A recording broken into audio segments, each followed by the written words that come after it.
Well, I suppose I kept you waiting long enough. Welcome to my stream. Uh, so yeah, today we're not going to be doing anything too remarkable. We won't be in the summer or anything. We'll just be cruising around Europe because that's how I feel like going about today. Maybe a little bit of yapping. I started this job earlier, but I figured I might just fire up the stream and just finish it together. Let me just turn this down a moment. Well, let me just bear with me.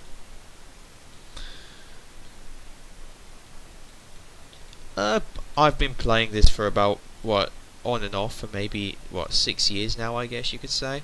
So very well acquainted with this game. I've seen many things added to this, such as this truck. This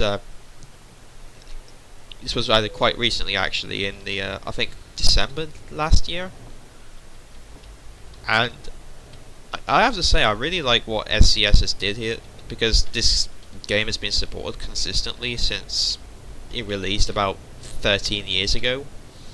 That and there's just a lot to do here as well, a lot of driving. You got the UK here, you got parts of Norway. They're going to be adding a bit more to that. You're going to be able to go up north to North Cape apparently. I wonder if they're going to do a bit of Finland. Yeah, there's a little bit of Russia that was planned, but that got put on the back burner some years ago. We've got the Balkans and the Greek states. Those are separate DLCs. I've yet to get those, but yeah, got Iberia, France, Italy, all those kinds of different places here. Yeah, where do I begin? So yeah, I was just kind of like yesterday just cruising around with this truck. Hang on, this sounds a bit loud for me. A bit loud, let me just turn the volume down. Okay, there we go. Yeah, that's a little bit better. Okay. Oh, okay, you just shot by, didn't you? Anyway, where was I? Yeah, it's a game that I'd say this game's a really good stress buster. That's what I really like about this. I can just fire it up and I can just drive wherever the hell I want. That and it's a nice, I don't know, it's a nice open world kind of deal as well. I mean, technically, I've got an objective right now, and that's to deliver a cargo. Yeah, 24 tons of logs. Very remarkable cargo, that. But, where was I? I mean, like, even then, like, once I'm done, I can just drive this truck wherever, and I can just, just show you whatever the hell. I think that's what I really enjoy about this. Yeah, I didn't add any music to the stream when I was starting up, because I was just running late, so I figured I just cut straight to the chase. So yeah, we're currently on the I know where we are. I need to check the sign. Yeah, I do that to check my mirrors. Okay, we're on the Autobahn 6, and then we're going to just go straight on across southern Germany to France, where we go to Metz and deliver that cargo. This game has changed quite a bit.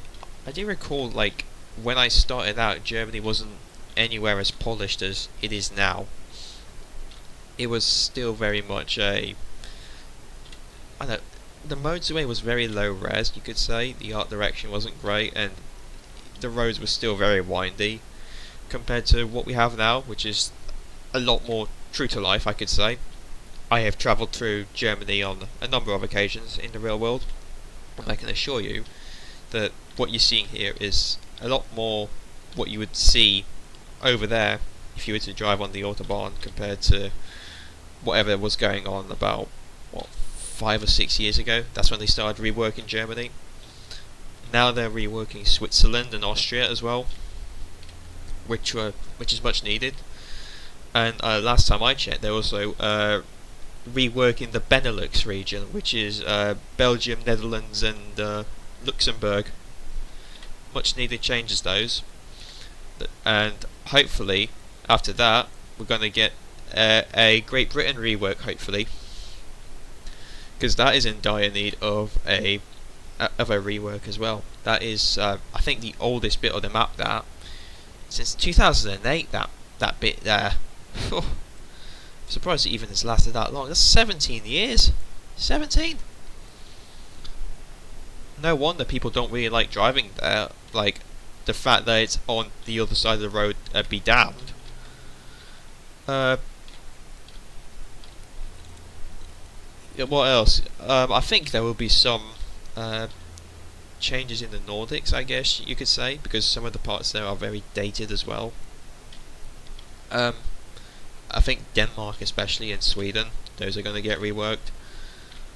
I wouldn't be surprised if Norway is going to get reworked as well, considering, like, although that's like got like the more modern, more realistic art direction, that is also quite old, about a decade old now since the DLC for it dropped. What was the DLC called again?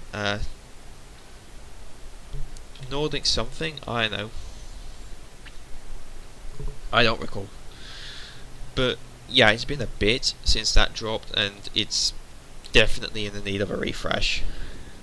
As for the other countries, I don't know. I'd say Latvia is still comparatively recent, you could say. And also the which one is it? The say Latvia. I mean the Baltic states and Finland. Those are relatively recent still. And then you've got the what's the one going east? The one that goes to Turkey. What's that DLC called? I don't recall. Road to the Black Sea. Ah, there we go. Yeah, the Road to the Black Sea. That's relatively recent as well. Although, amusingly, when I'm down in Istanbul doing deliveries, like one of the delivery places is Ataturk Airport, and that one amuses me to no end because, like, shortly after the DLC released, that airport closed and was replaced with a brand new one.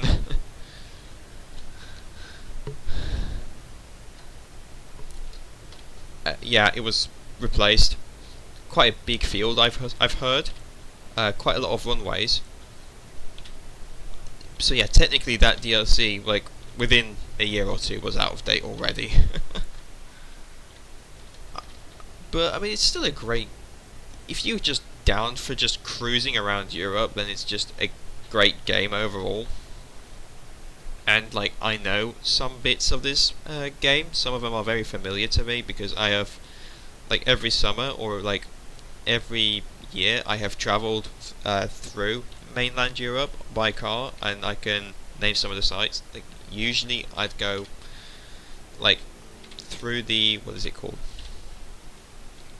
I would go through southern England on the motorway, or through the 303 down to Dover, and then catch a boat from there, and then I'd go through a bit of France, and then a good portion of Belgium, maybe a little bit of the Netherlands, and then I'd be off to, through Germany, largely on the A2, the Bundesautobahn 2. I can name quite a few sites on there. Like, one of them is quite a. I think there's one of the interstates. I think that's between, not interstates. I mean autobahns. I think the junction between 1 and 2. There is a monument there. There is a yellow helicopter. I think a retired. What's it called? Retired rescue helicopter. ADAC, which is like the German equivalent of the AA, for basically recovering, for recovery of broken vehicles and accidents. I think it was an air ambulance at the very minimum. I could be mistaken. I need to double check that, but yeah, I still recall that, and I have seen it on multiple occasions. So I can usually tell, like, when we're going off the A1 into the A2. This bridge, I mean, apparently it's a famous landmark because that's got a photography symbol I don't know what this bridge is, unfortunately, so I am not going to make any assumptions or anything like that. But let's just say Germany's got quite a few builds. And then you've got the I think going through Hanover, I know I've never actually stopped off in Hanover. I think I should stop there at some point in my life. Sorry. I cooked dinner today. It was basically like Polish pancakes, like a bit like crepes, but with mushrooms inside. That was what it was that I cooked. But yeah. Anyways, as I was saying, I've never actually been in Hanover, and neither have I been in Berlin. You might be surprised to hear, but I have been in Poznan, which is the first city that you run into when you cross the border. You cross the Oder River from Germany to Poland. The Oder is actually quite an interesting. In the old days, both sides of the Oder used to be German territory. The history buffs, might know this, but for those who don't, in interwar Europe between World War One and World War Two, the borders look very different. Actually, Germany had the whole northern bit of Poland for itself, and a good portion of the southern bit as well. And that was, I think it was around 35, 36 or something like that. And then the Hitlerite government then just started expanding into neighbouring countries, and the borders kept changing up until they invaded and caused a right old mess of that country, let's just say. And then the war ended, and as punishment, essentially, the northern regions of Pomerania, those were given to Poland, and the southern bit, I believe that must have been the former Breslau area. Now it's Wrocław. That was how do I put this? That was transferred over to Polish ownership as well. But it's not all it's not like Poland got all land, because to the east, towards the Soviet Union, they lost quite a bit of land as well. A good portion of what is now the modern day Ukraine. Good portion of what is modern day Belarusia, you could say, and then you also have Lithuania as well. That got a good portion of Polish territories as well. Actually, Vilnius, the capital of Lithuania, that used to be a Polish city. You might be surprised to hear. It was a very big Polish city, that one. I went there last year when I had finished my my education. I mean my tertiary education. And I mean tertiary. I don't know. Is that what A level is? I don't know. But I finished it, and we were I think it was there for maybe, I don't know, 1 month. Not 1 month. 1 day at most. We came in, had a day out there, and then came back. It was a short holiday for me in that summer, just 2 weeks. But I still recall we went there. We stopped off and had a look around the old town. I'll say Vilnius strikes off, so it comes off to me as weird, because compared to Poland, the development there, the whole country seems to be very, very much a land of contrast, you could say. You might have a brand new office directly next to, I know, an old communist era factory building or something like that. It's really weird to see, quite a juxtaposition. Same thing can be said about the vehicles there, especially the public transportation. They've got trolley bus network there, which are basically buses which run off 2 cables put over the road. Not sure if any of the American viewers are familiar, or if I don't know, trolleybus networks are rare nowadays, so I think many people outside of the former Eastern countries won't be very familiar with them. But yeah, there is a pretty sizable network there, and the vehicles, they've got a bunch of late 1980s Soviet era old boxes on wheels, let's just say, and they've got a bunch of modern ones that can also go off the line a little bit and on battery power as well. It's really a sight to behold, that, I'll just say. And where else? Oh yeah,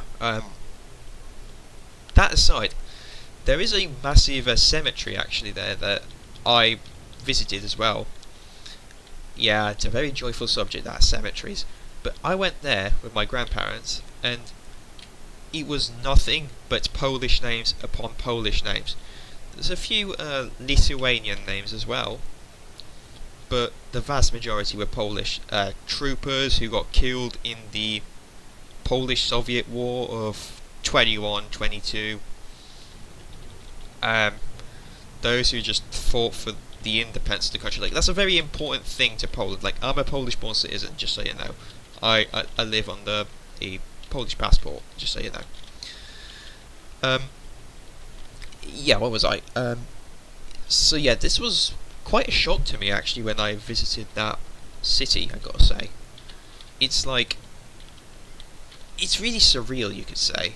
Like, just seeing such a foreign country, and you can see so many of, you know, so many familiar names in your own language, you know. Yet this is completely dissociated from, you know, the fact that this was Polish territory at some point. It's a surreal sight. And then we stopped actually on the way back at where is it? This town called Trakai, outside of Vilnius, which has a very famous castle, you could say, very famous one. I don't recall the exact significance of it, but what I do know is that the name I don't recall, but I do know that it was used as I think, an assembly point for Napoleon's army before he did his marches into Russia during I think it was the early 19th century, or was it the 17th? Sorry, not the 17th, 18th century, I think. I don't know. I could be wrong. Yeah, that was an interesting sight, and actually, funny anecdote. So I brought my camera for that journey, right? I had brought my camera, and when it's a Sony DSLR, that camera. It's not a very good one, not a very high end one. It's a decent bit of kit. It does the job, but it's not something to write home about. But anyways, I had brought it, and I took it on the journey for a test build because I don't know. It's my grandfather's a photographer, and I figured, you know, I might try something in my grandfather's footsteps. But yeah, I took it, and I took it, and then what is it?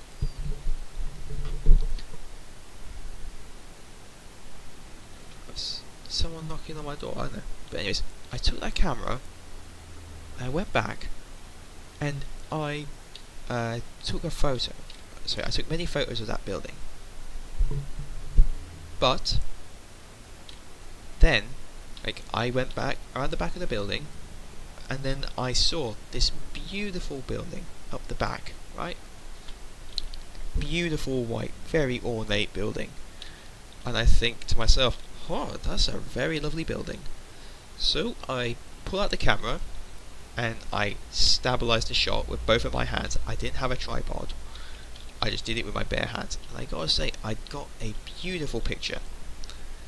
Then we go back home after this excursion into Lithuania, and right before we leave, my grandmother is checking the SD card, which I put into the camera for it to capture the shots, and then she calls me over, and it turns out, by dumb luck, I had caught a marriage, a wedding ceremony, and I'm like, what are the chances of that? Oh my word. Like, that's a story, that, innit? Just that you find that you take a photo of a wedding ceremony just by complete accident, is it not? But that's that aside. It was a lovely excursion that into Lithuania, I gotta say. And then I think like right before we left, we also went to the city of Gdańsk, or Danzig in German, which is another place I'm very familiar with. It is a port city in the northern coast of Poland. And when I say northern coast, there's only one coast, and that's up north. But there's a pretty big bay, pretty big inlet that's hidden off by a pretty big spit. It's called Hell, like hell, but with a single L, not two L's. And then, and that place is actually quite famous. Like, I often think of it as the place where I fly home from, right? That's where I fly to and fly home. That's what I largely know the place for, the airport there. But having been to the city itself, I've also got to say that I gotta say, it's a beautiful city as well. And it's also famous for another thing, and that is the revolutions of 1989, when communism started falling apart in the Eastern Europe. It's very famous for that. The whole fall of the Berlin Wall and fall of the Iron Curtain, that started back then in 1989, when Lech Wałęsa, which has the airport in Gdańsk named after him, a very famous, he's now a very famous Polish politician, but previously he was just a lowly electrician at the shipyard. He, along with so many others, was disgruntled with the Jaruzelski regime, Jaruzelski being the last communist leader. And they were dissatisfied with the communist regime in general, because guess what? Like, that regime had been imposed on Poland without their consent. It had been,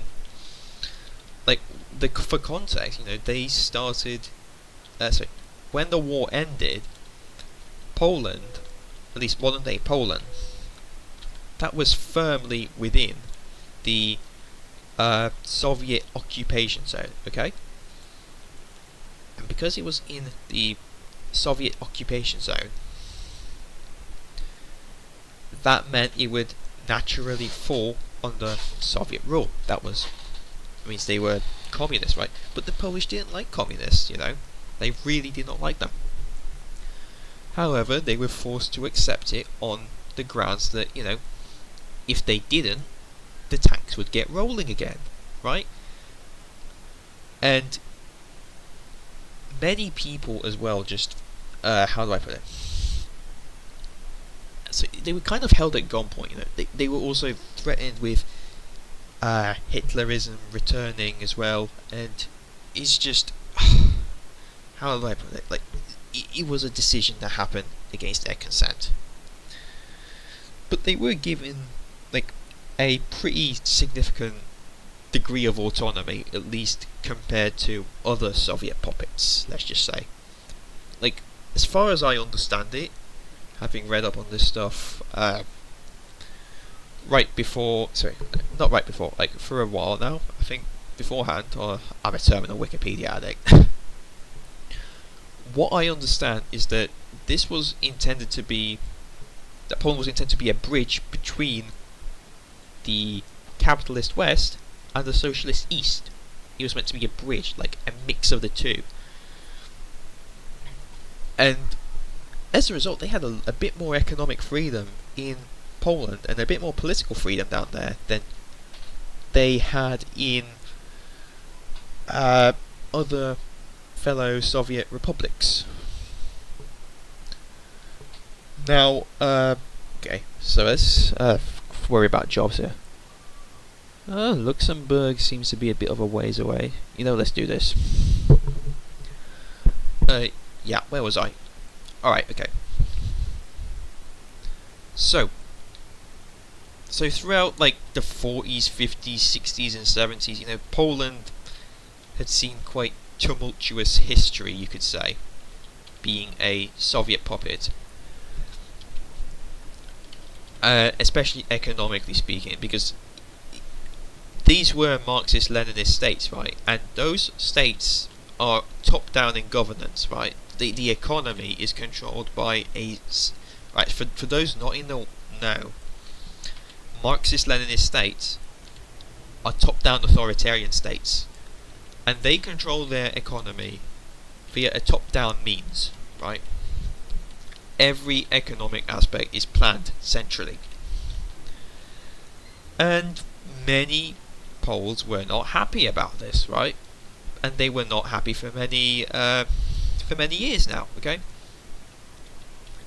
Because, I mean, of course, like, who likes their spending habits to be regulated by the government, much less, be enforced in a top-down fashion?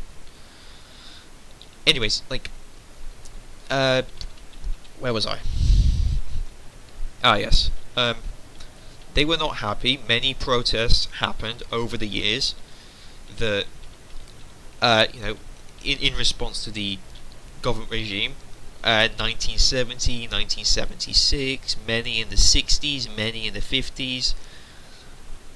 They were just not happy, right? And it twice happened that as far as I know, the government had to ration the goods. I don't know specifically how it was within the USSR, but I know that in Poland the economy was rationed twice in a kind of UK wartime kind of style, you could say. But yeah, and I think what this culminated in was in 1980, this group called Solidarity came about, and Solidarity essentially promised the Polish people that, hey, we'll get you out of this top-down authoritarian government. We're going to have an independent Poland, and we are going to give you the vote, and we are going to give you democratic rights. That was Solidarity's whole appeal. This is 1980, okay, and many Polish people are absolutely disgruntled still with the regime, and naturally the Solidarity message that reverberates with them, that it really appeals to them. They want to be living in a free democratic country which is not constrained by a top-down autocratic government. That was their main goal. So in 1980, a very important and very significant set of strikes hits Poland, let's just say. Yeah, a very, very significant number of strikes starts taking over Poland, okay? And what happens then is the government realizes, oh snap, these people are just really unhappy. We can't let them you can't let them continue this, with Solidarity and whatever shiznit. We can't let them. So they fight the process, and then they kind of let Solidarity fade for a while. And then December 1981, that's how I understand it, the premier of the country, Jaruzelski, he enforces martial law. And martial law essentially means we are in a state of war, everything's controlled by government. Except they were not really in a state of war with anyone. They were just... This was imposed by General Jaruzelski himself. So for 2 years you were massively restricted in what you could do. You couldn't leave towns without a permit, you couldn't buy... you couldn't freely leave homes after a certain hour, all that kind of thing. Military junta, that's the word I'm looking for. Words. So yeah, then that happens. The martial law continues until 1983, but it seems to work initially. That this what's it called? That this top-down, that this top-down authoritarian government has finally stamped out what's it called? Solidarity, the whole solidarity movement. But things start changing. So as far as I know, between 82 and 85, the Soviet Union, of which Poland was a puppet state of, went through about 3 premiers. That's what I understand. And then, in 1985, the last premier, Mikhail Gorbachev, he takes power. And under Gorbachev, the Soviet Union starts to essentially abandon its old top-down authoritarian ways, and it implements 2 policies, as I understand it: Glasnost and Perestroika. And Glasnost essentially means openness and transparency, so the people have the right to know essentially what the government is up to. And then Perestroika means opening, so basically doing away with the top-down economics and replacing it with market-based stuff. And it seemed, as far as I understand, it seemed like it did wonders for the Soviet Union initially, but then, as time goes on, a movement starts growing within the Soviet Union that becomes extremely difficult to extinguish with all these new freedoms. And then, in 1989, this causes Solidarity to gain popularity again. And this, I think, not in 88, this causes a second wave of strikes. And what happens then is, essentially, between Jaruzelski and Wałęsa, they agree in 1989 that, okay, we are going to host an election. It won't be a completely free one, just so you know, but we will offer 1/3 of the seats between the PZPR, the Polish United Workers' Party, which is the puppet government party, and Solidarity, and the other third goes to affiliates of the PZPR. So that was the setting. June 1989 was when that election took place. And the PZPR, in their misplaced belief, they thought, okay, we're going to have all of the seats, no one's going to vote for Solidarity. And then they just got their asses handed to them. Solidarity defeated the PZPR by not 1%, not 2%, but by 33%. Every single seat which was allotted to contenders, or was up for grabs, that went all to Solidarity. And it was with this that the ball for the revolutions of 1989 starts rolling. In November, in East Germany, the Berlin Wall falls, and the inner German border separating the German Democratic Republic and the Federal Republic of Germany opens up. Now, the Germans had been suffering for many years now through a brain drain, the East Germans. And how I understand it is essentially this. They kind of, how do I put it? So, in the 1960s and 70s, many people did not want to live in East Germany, did they now?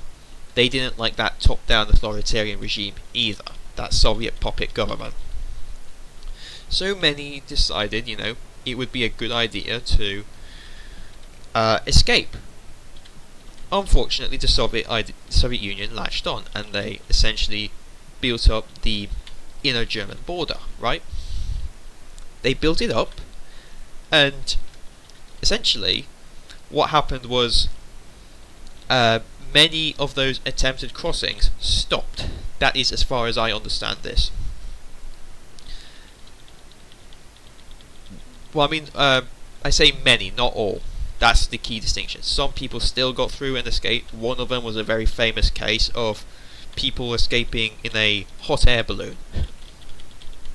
Now, that's a story and a half, that, to escape from one country to another in a hot air balloon and not get shot down.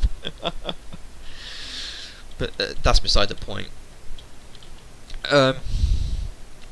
So they had been trying to figure out a workaround to get out of East Germany to the west for many years, and then in the mid-80s, I think it might have been 86, 87, a policy changed in I think a neighbouring Czechoslovakia, which meant that people with tourist visas could freely travel between Czechoslovakia and Austria.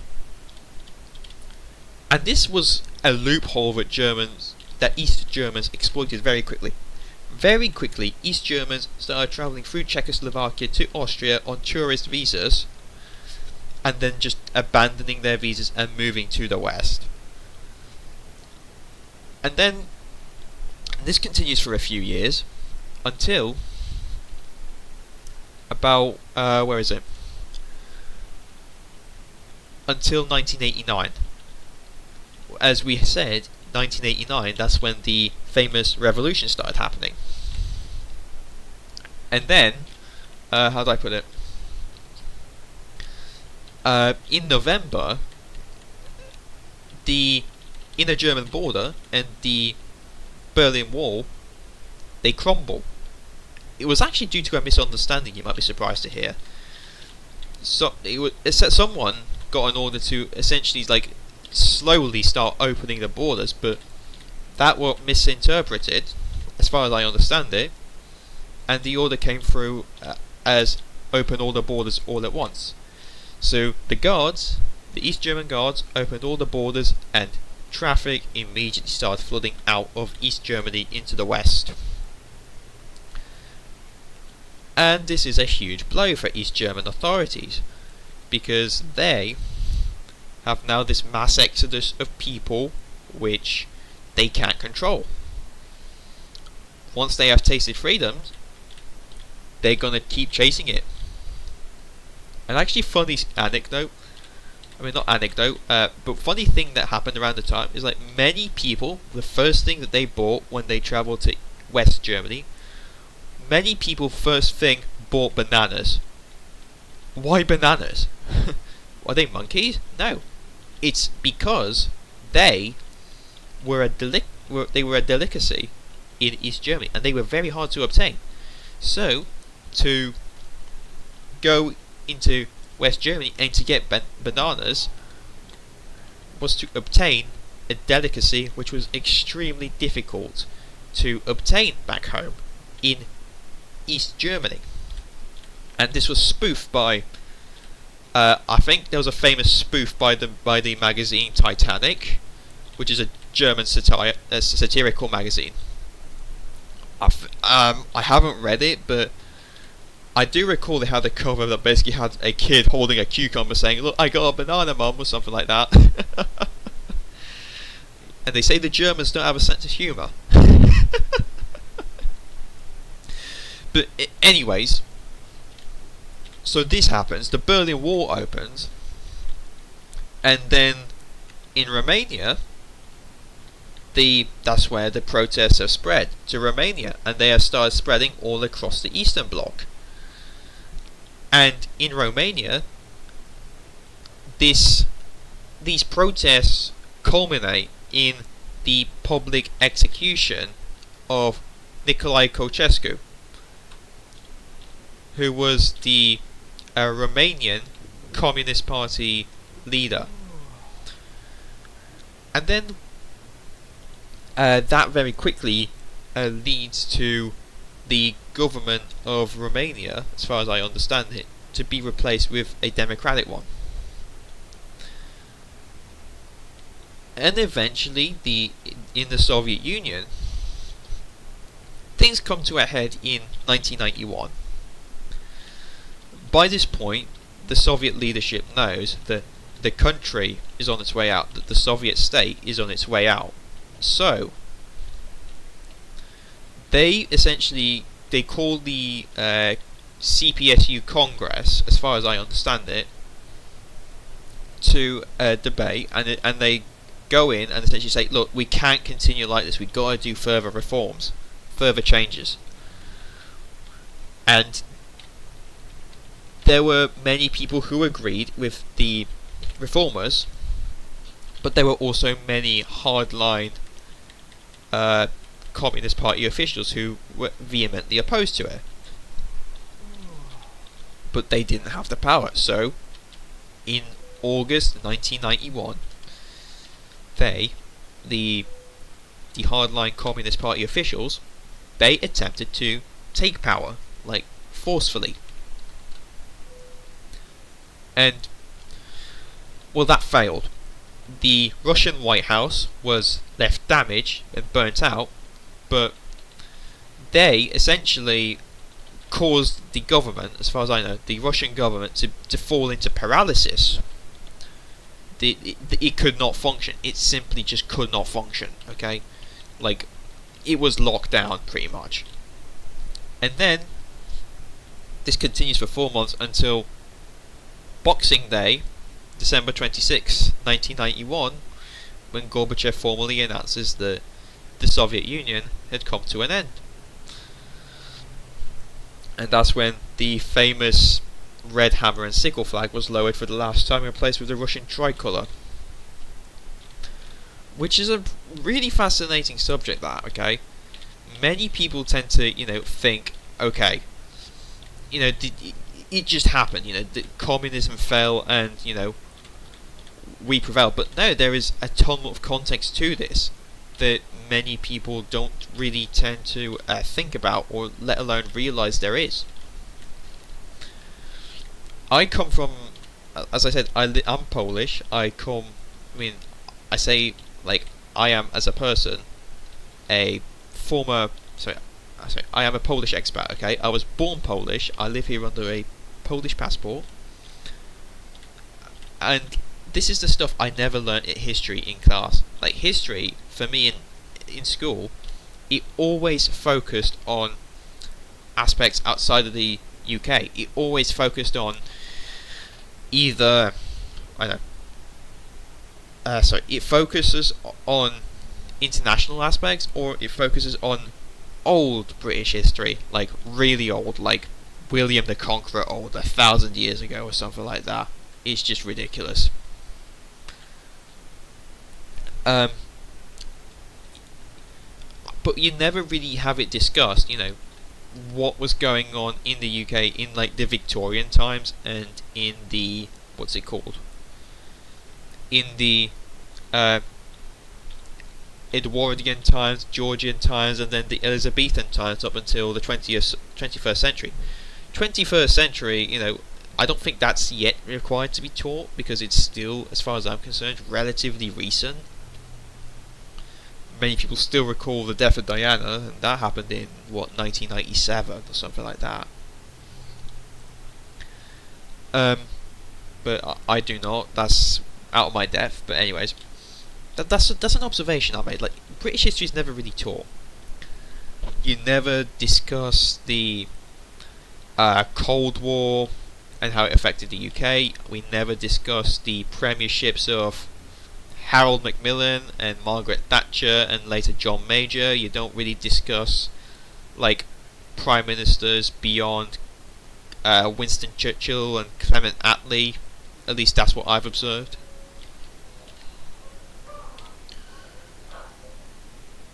It's weird, like, you would think, that with history being a subject that, people want to take, they would be learning about their own nation, but no, we aren't really. And I have to wonder why. Well, great, you can hear my dog yapping. Bear with me.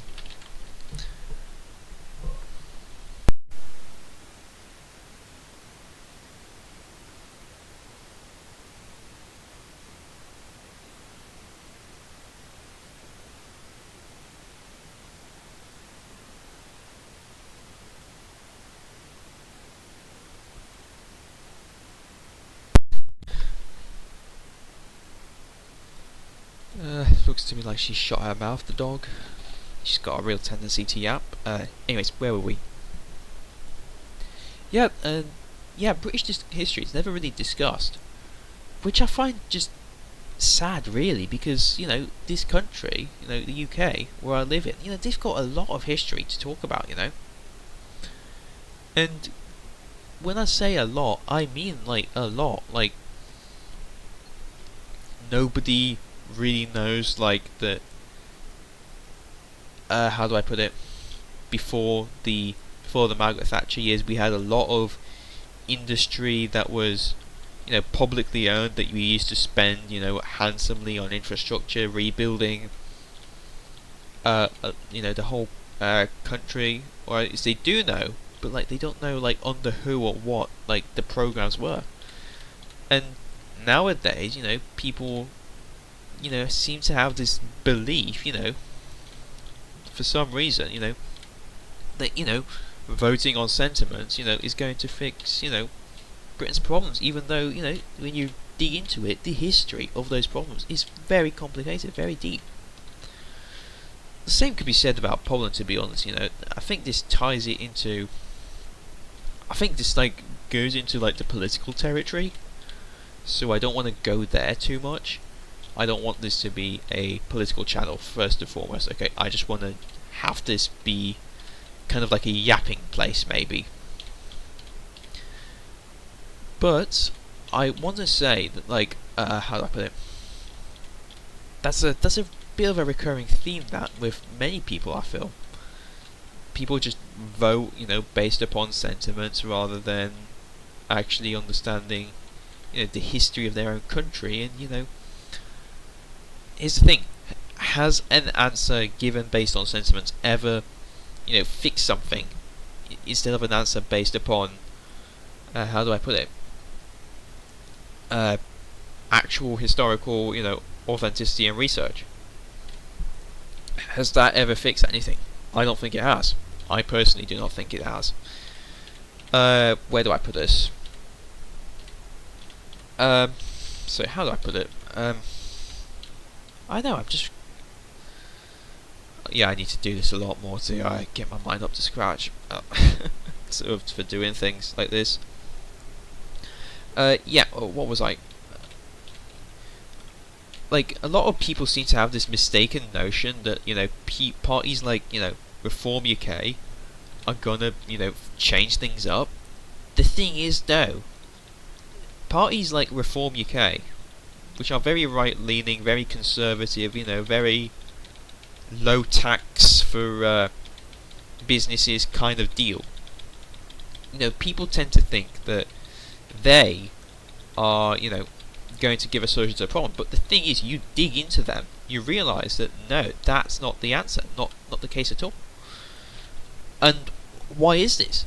Well, Reform UK is largely funded, you could say, by many like moguls, business moguls. I think one of them is Richard Tice, a noted landlord and a home builder as well. Well, that is at least what I know. And here's the thing: it's in their interest, it's in the moguls' interest to lower taxes, is it not? And they're going to lower taxes, yeah? They're going to lower it for themselves, though. And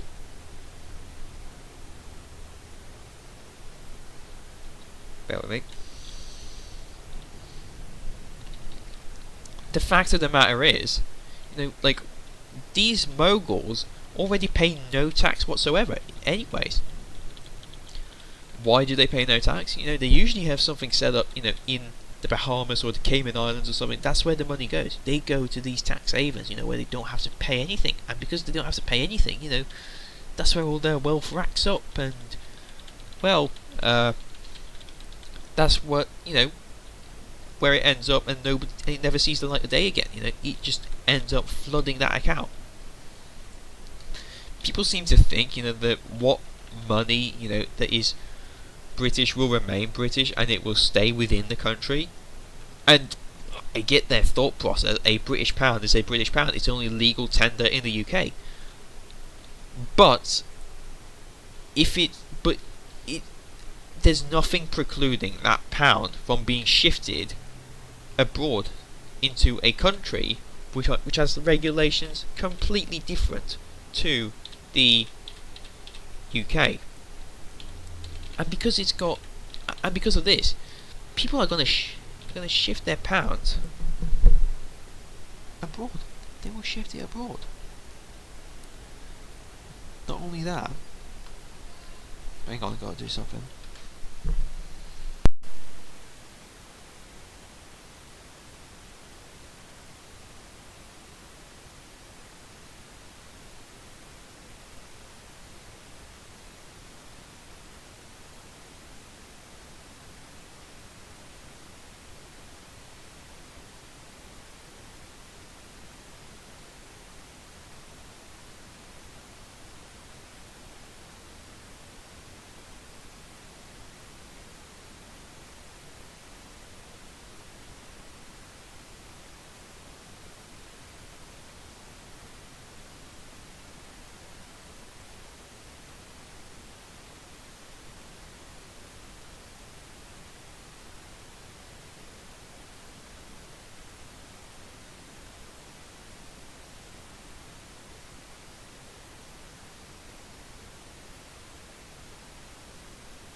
Hello, I am back.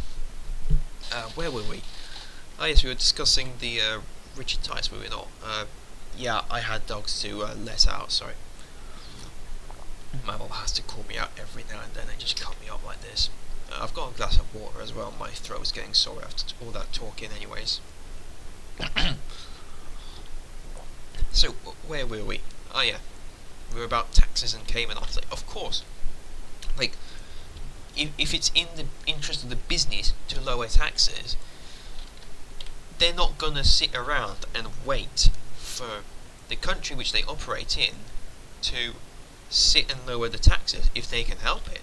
They're going to hire an accountant or some other financial expert and shift that money somewhere else, where the taxes are even lower than in the country where they operate. And this shouldn't be a surprise. These people, this shouldn't be a surprise. It's basic business logic. You don't want taxes, so you're going to keep all this money for yourself.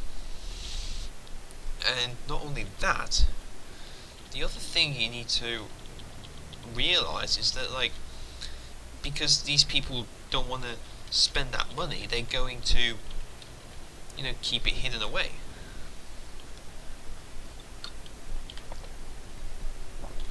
So, if you really think that a political party like Reform will change anything, fat chance of that, because the fact of the matter is, they will probably squeeze this country, the UK, even harder than the Conservatives have.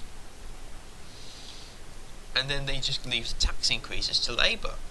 And they leave the tax increases to Labour, and then they blame Labour for making life miserable, and so on and so forth. Like, it's not... How do I put this? This whole thing is frankly not... sorry. The best way to describe this thing that's going on here is that it's smoke and mirrors. They're deflecting. They're hiding the truth by pinning blame on illegal immigrants or something like that. Well, here's the thing. I am an immigrant. I immigrated here legally, right? And, well, how did I immigrate here? I immigrated when the country was still part of the EU, so around, late 2000s, early 2010s. And I, as well, back in those days, you didn't really need to have a passport to travel between the UK and Europe, because we were part of the EU. We were part of this trading bloc, right? And in this trading bloc, people could freely travel however the hell they wanted,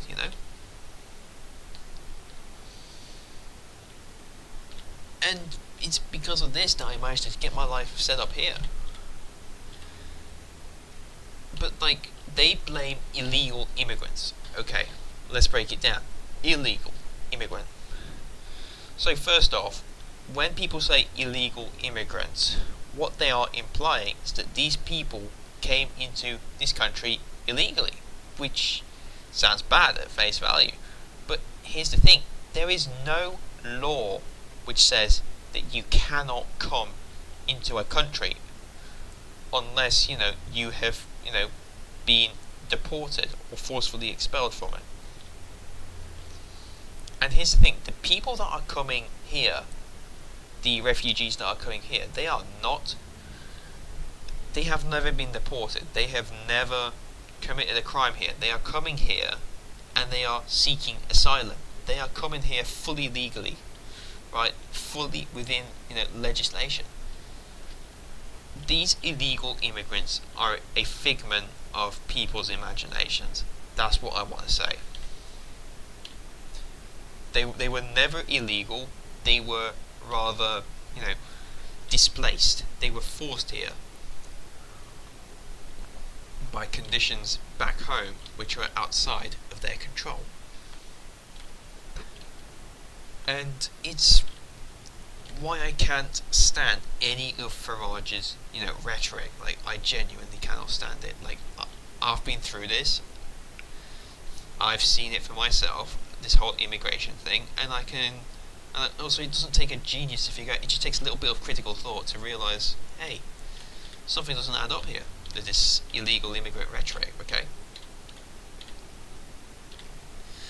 But, anyways, I digress. That is gone into politics when it probably shouldn't have. So we are on the Bundesautobahn 2, which is a route I am no doubt very familiar with.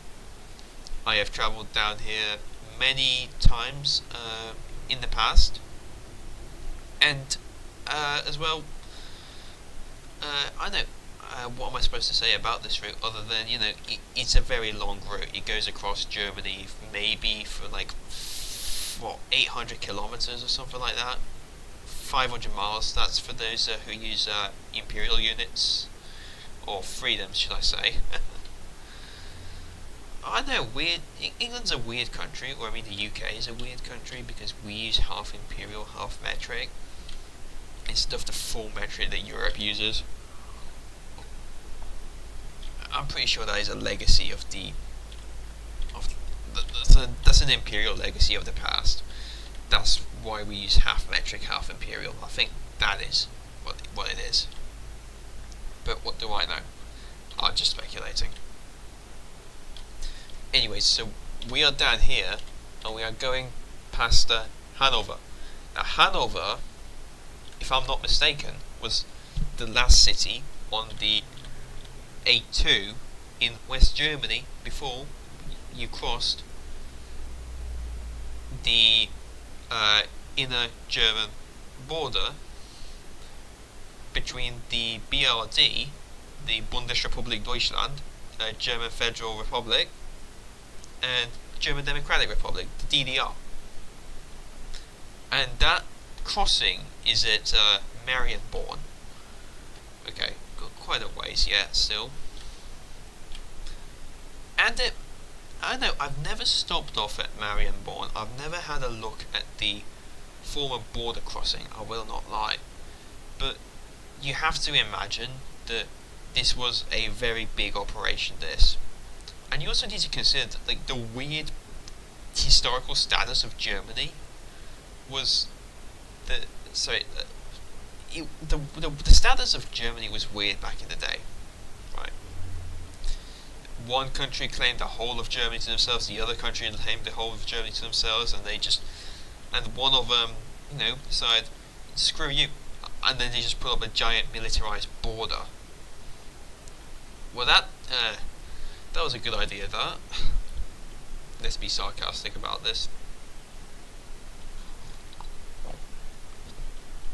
I do not condone any such a border building.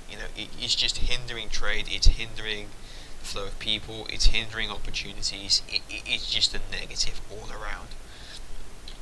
And besides, borders as we know them, they didn't really start coming around until the 20th century.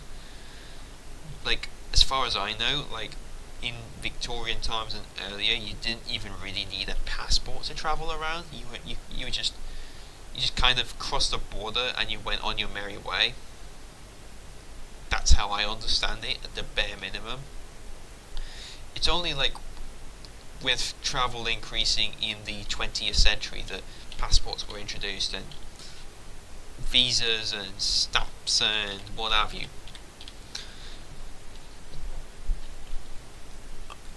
And like, I get it, I understand it completely, Some people want to document which countries they have been to, some people do not. But to make it a requirement for national security purposes or international security purposes, it's just not fun. But, I mean, what do I know? I'm just saying this is a nobody with just too many opinions that probably I shouldn't have. Yeah, anyways, there was actually a clip I saw quite a while ago,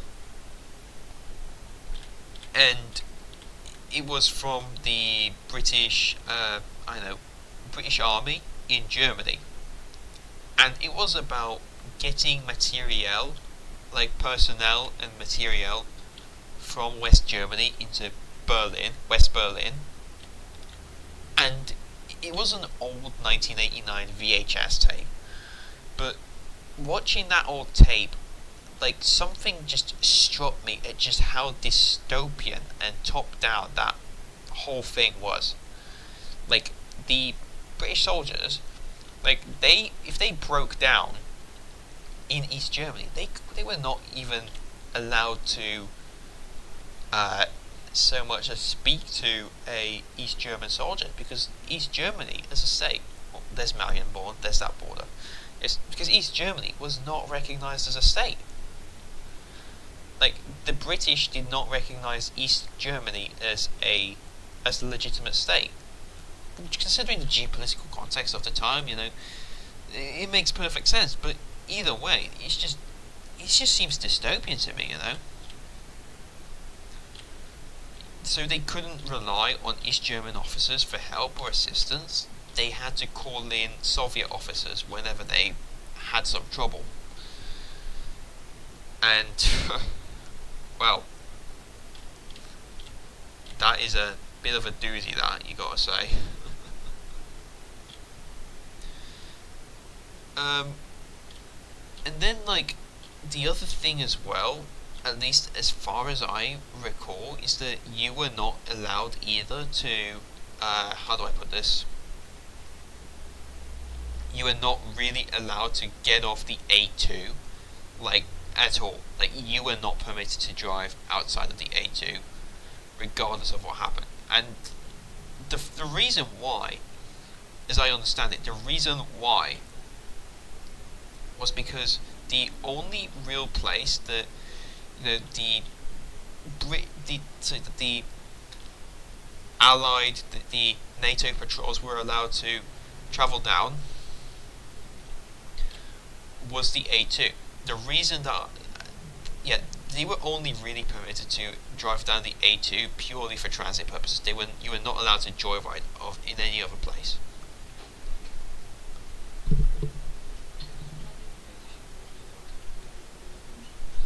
Dobra. Dobra.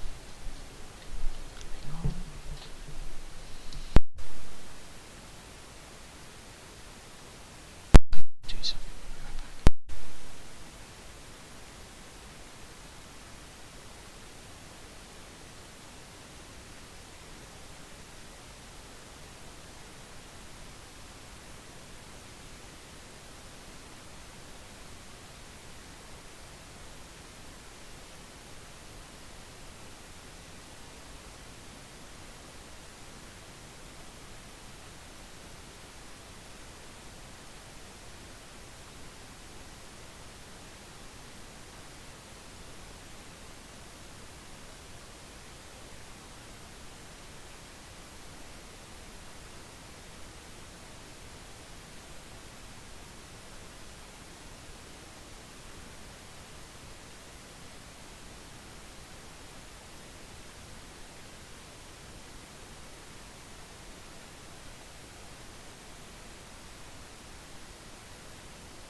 Okay, I am back. I had to do some chores. I mean, I just finished drying the washing. I just collected that from the outside and I was getting it in. Sunny day today, thank goodness. So it dried out like nothing. Anyways, where were we? Yeah, so the British soldiers, or whatever NATO soldiers, they were not permitted to speak to East German officers because the country, East Germany as a state, the DDR, was not recognised as a state at all. Not by the UK, not by the States, not by France, not by the FRG. They all recognised FRG. It was only the Soviet Union which recognised the DDR. And, well, it's because of this that the East Germans were not really permitted to do anything, with Allied NATO soldiers. They were not permitted at all. And I don't know about you, but, to have your country divided up and then to have one half of, have their statehood denied, I don't know, that seems pretty disturbing to me. I mean, that's just me. And this is all in the name of geopolitics, this is all in the name of ideology, this is all in the name of, one economic system over another economic system.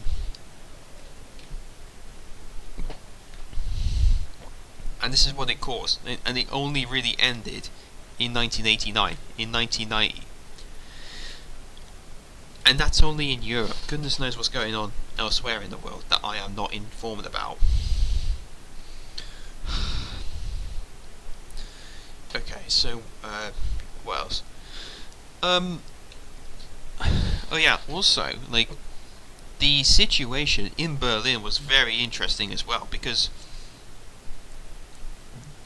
then, in Berlin, I don't know about you guys, if you know this, a little bit of history about Berlin, but after Berlin fell, it was in the Soviet zone, okay, and it was in ruins, of course, yep. So, what happened essentially was, you would expect it logically to be, being in the Soviet zone, you would expect Berlin to be in the control of the Soviets, and one half of Berlin indeed was in Soviet control. But the Allies, they weren't having it. They weren't letting Berlin fall completely into Soviet hands. So what happened was they split Berlin between France, the States, and the UK. And what this led to was this weird situation where you had the FRG, we had, the Federal Republic of Germany, you had East Germany, you had the Deutsche Demokratische Republik, the DDR, and then you had West Germany, which was effectively, it was its own thing, but de facto it was aligned with the FRG, and it's kind of like its own city-state, you could say. Really weird stuff. And anyways, if you wanted to fly into there, you couldn't, there were 3 corridors which you had to follow to get into or out of Berlin, and you couldn't fly any higher than 10,000 feet, which sounds like quite a lot until you realise that's only 2 miles high, and most aircraft cruise at 6 miles high, 7 miles high, or something like that. Not very high at all.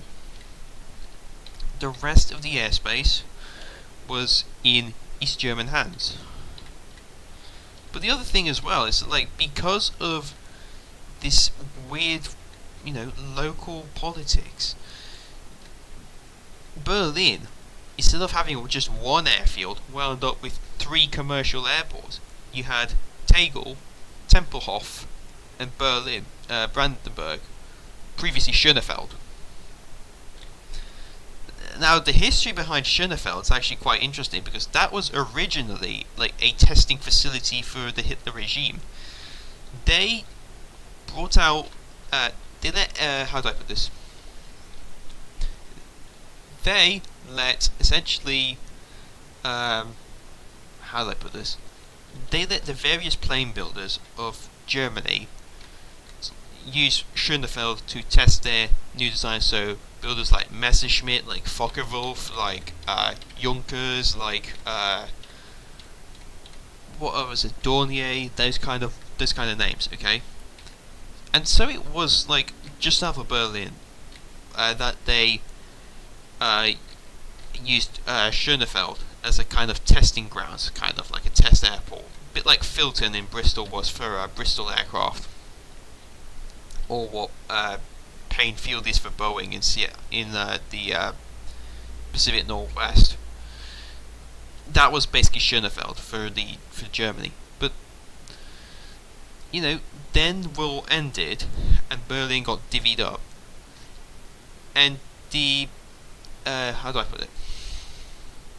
And East Germany wound up, being the territory which had Schönefeld Airport. Okay, so East Germany's airport became, East Berlin's airport became Schönefeld. But so what happened with the what about Tempelhof? Tegel did not exist at the time of this whole East-West Germany thing starting up. You need to know. Tegel did not exist, so you only had Tempelhof. Tempelhof ended up being in the American sector, as far as I know. And for a while, like, the airfield was handling traffic into and out of Berlin alright, decently well.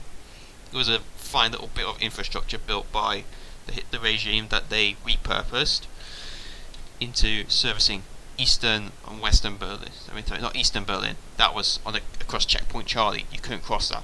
It was a fine bit of infrastructure that was repurposed for servicing Western Berlin, right? And things seemed okay, but from 1945 onwards, the how do I put this? The relations between the East and the West, between the Soviet Union and the United States, they were relatively cordial during the war, but they quickly started breaking down. And it happened so that in 1948, Joseph Stalin closed all roads into Berlin because he was dissatisfied with what the Allies, what NATO was pulling. They closed off all roads to West Berlin. And so what happened was, to keep West Berlin supplied, they started flying aircraft in there. They started using Tempelhof Airport very heavily.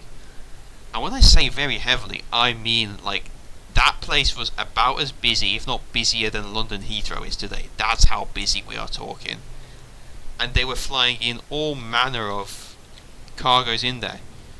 Most people think, air freight, they think stuff like parcels and what have you. But they were flying in coal, they were flying in fuels like petrol, gasoline, kerosene, diesel.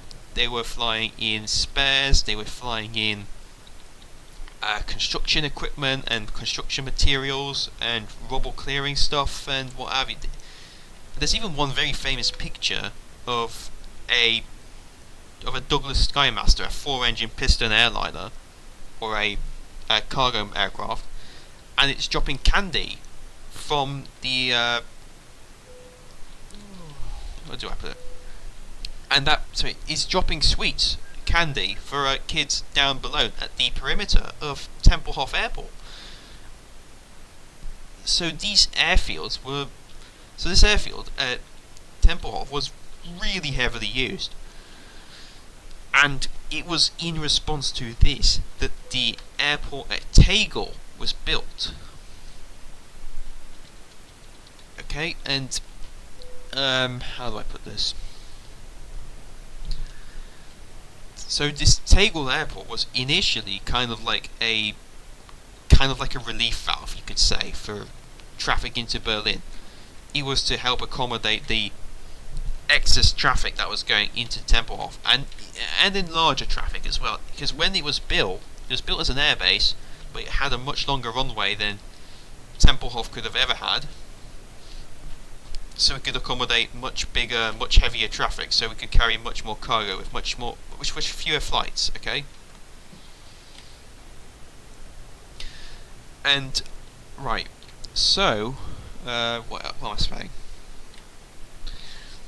This continued until late in 1949. Joseph Stalin was, made basically a fool of, and he essentially went back upon his order to close the close the borders for the Berlin airlift. Sorry. What am I saying? Joseph Stalin went back on his order to close the roads into Berlin, and he reopened the borders to it again. And the rest, it's history. I think this is a interesting little lesson on what happens when you close borders, really. People, if you have, how do I put it?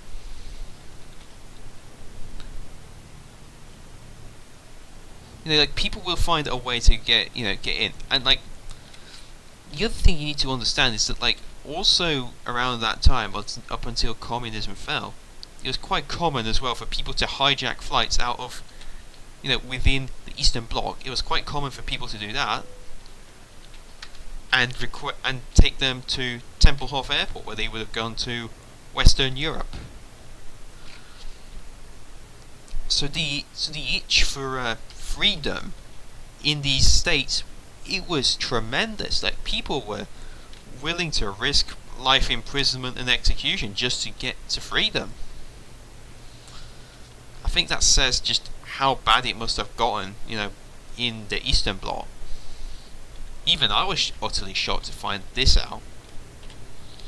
I knew the Eastern Bloc wasn't particularly kind upon dissent, but to that degree. And I don't know about you, but I can't really see any of this here in the UK. That's just me though.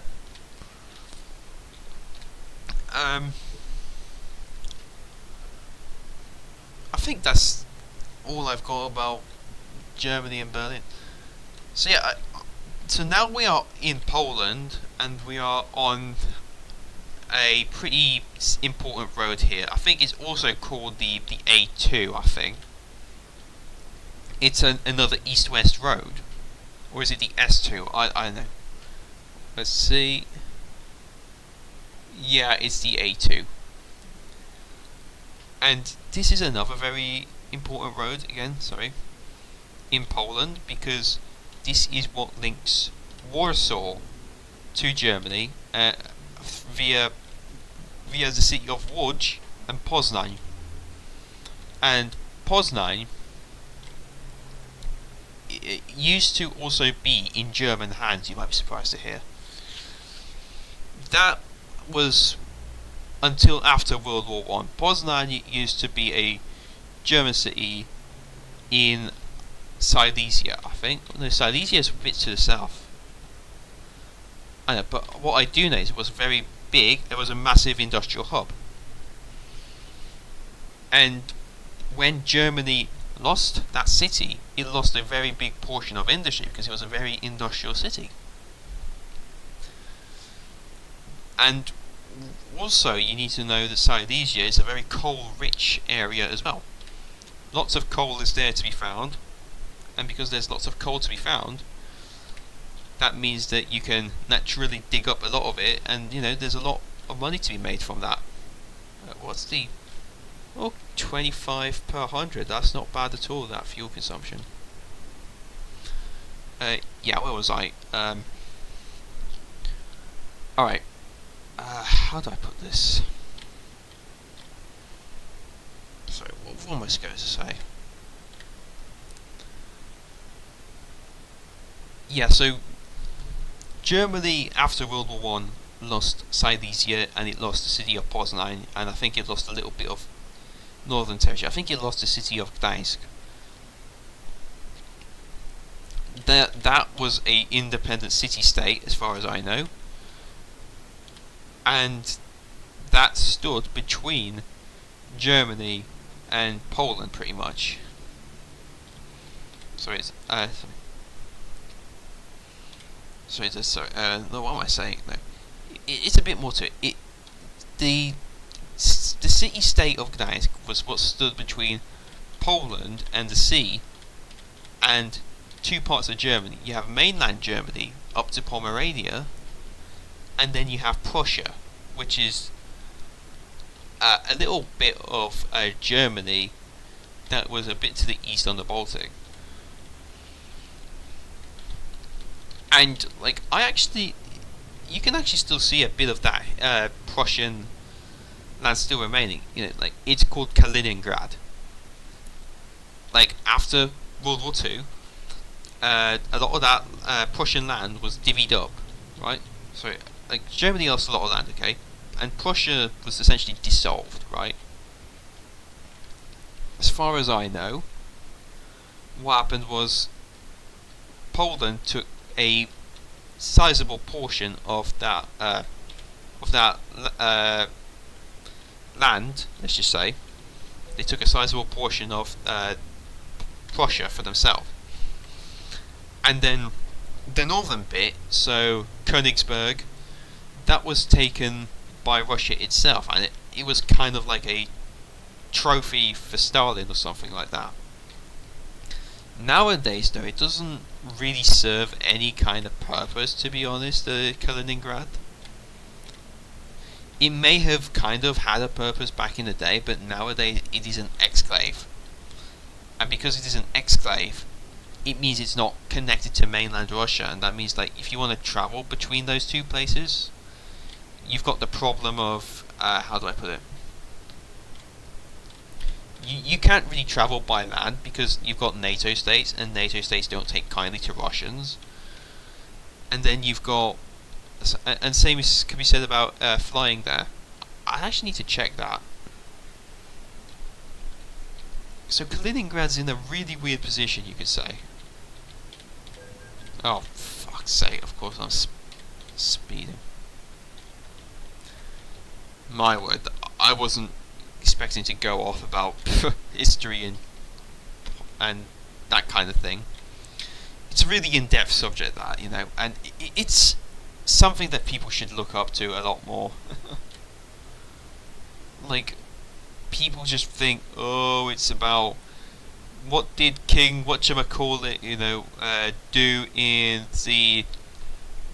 the holy year of 69/420 or something like that. It's not that. It's not about remembering events and dates. You understand what history is truly about, and that it's something that's been constantly written. When you understand it like that, you get a completely different understanding, and then you realise, holy smokes, this is actually super relevant to even today. And it will always be relevant, because my life and lives of so many others were affected by it.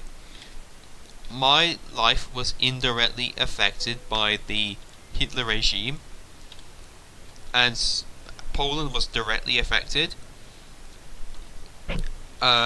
Same can be said about Russia and so many other countries. It was really, it really was a, how do I put it?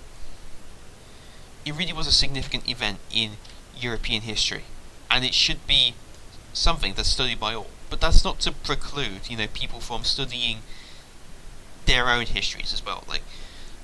I am not a nationalist, but if you want to understand, how your country came to the point, that it is in now, it's key to understand, the past, that it's how do I put it?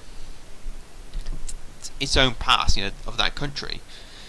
Because only when you understand, that country's own past, that's when you gain the understanding to even, be able to grasp, what the problems of this country are, or problems of your country. That's what I'm going to say. It's a very important subject, that people just seem to write off, but it's critical to understanding so many things. Like, it's just like, let's think about it like this, you know, like, how do people, sorry. So when people in science, you know, get a result, how do they do it? They investigate it, do they not? They look up the method which is used to create a certain combination of chemicals, right? They look up the method and then they test it and then they prove it true, right? The same could be said about history as well. It's about investigating and seeing what's proven true and what's proven false, you know? You could say the same about what is it? Any kind of subject where, you know, it's about puzzling it out. It's about investigation. It's about studying. Investigation in and of itself is an art, I'm going to say. And it's an art that not many people can master. And because, you know, I don't know why it is that it's an art that people seem to have a hard time mastering, but here's the thing, like, once you master it, it makes things so much clearer, right? It makes things so much more, how do I put it? It puts things that were previously mysterious and scary in a new light. They're not to be scared of, you know, they're not to be feared at all. In fact, you know, there's a good reason for things being a certain way that they are. It's really about, how do I put it? It's about understanding what came before. And I can't stress, you know, how much people need to do this nowadays, because people, like, I see in many people nowadays, like, I know, I get a lot of comments from people saying, like, those who have spoken to me, that I am quite old-fashioned. And in a way, I can see where they're coming from, and I agree that, you know, that's a fair assessment. I do find myself being quite old-fashioned, you know. A lot of people just don't take things seriously, you know. They just don't really bother, you know. They just think, oh, something's here, you know. But I do it differently, you know. I try to understand why it's there, and then, you know, I try to understand, hey, okay, so we know this is why it's this and that is here. How can we, you know, sorry. I know, I don't have the words, like, I know what I want to say, but I don't have the words. What is it? My mind's getting fried. I guess that's what an hour and a half of talking does to you, with your mind. It really messes with it. I've completely lost my train of thought now. Oh my word. Right, so where are we? Okay, so currently in game it is 2:28, 2:30 in the morning. I think we are approaching Wudge. Well, there should be a toll booth soon enough, you know, that's asking us for payment. Yeah, this is a really old bit of the map. Not sure if you guys noticed. This is a very old bit. This has got the old-fashioned road. I do have a few mods going, so the texture might be a bit different to what you see elsewhere, but this is pretty much the kind of roads that you saw in the olden days of Euro Truck Simulator everywhere. Oh yeah, there's the toll booth. Now the toll booths here, they are like stop and go toll booths. Like, you have to stop and actually like press a button in this game to pay, which is a little bit annoying, because then you have to stop, and that just kills all your momentum, you know, and then you have to get going again. Countries like France and Italy, they've got telepass, and telepass essentially means that you can go through a toll booth, you know, without stopping. You have to slow down to like maybe 30 kilometers an hour, 20 miles per hour, but you don't stop through the toll booth. You just go through it at speed. And I can tell you that, like, if you're in a hurry, that is quite a very helpful little thing. And wait, I guess it's a little bit like Easy Pass in the States. If anyone is familiar with that, I'm sure no doubt any American viewer will be familiar with this. Oh, 79 euros, that's a sharp... Well, actually, now that I think about it, 79 euros for a vehicle that's weighing about 70 or 80,000 pounds for my American friends, or about, what, 32 tons, that's not too bad. Maybe it's 34, I don't know, I'm not too good with imperial measurements versus metric measurements. Okay, so let's overtake him. There we are. And just shift up. Okay, there we are. Now this is going to sound out of pocket, but I never really understood the appeal of gacha games. But not gacha games in general. Like, I get the appeal, you know, of... It's essentially kind of like a gamble, that. But what I don't understand is games like Nikkei or Azure Lane or something like that, you know, where it's all about, you know, you gamble to just get like one, you know, anime girl or something like that. I don't understand the appeal of it. Like, I don't know if that's because, you know, I haven't grown up watching anime, I haven't you know, or that I'm not a very down bad dude, let's just say. Like, I don't like I am very clean mentally, I'm gonna say right now. Like, I don't think first thing, you know, when the woman comes to mind, I don't first think of sex or whatever. I'm just like, you know, whenever I see a woman, I'm just like, you know, okay, she's just got different genitals, but she's got a brain, she's got arms, she can think for herself, you know, she's the same as I am, just, you know, maybe not exactly one to one, but she's very close. Pretty much negligible difference, that's all I can say. But I don't know, like,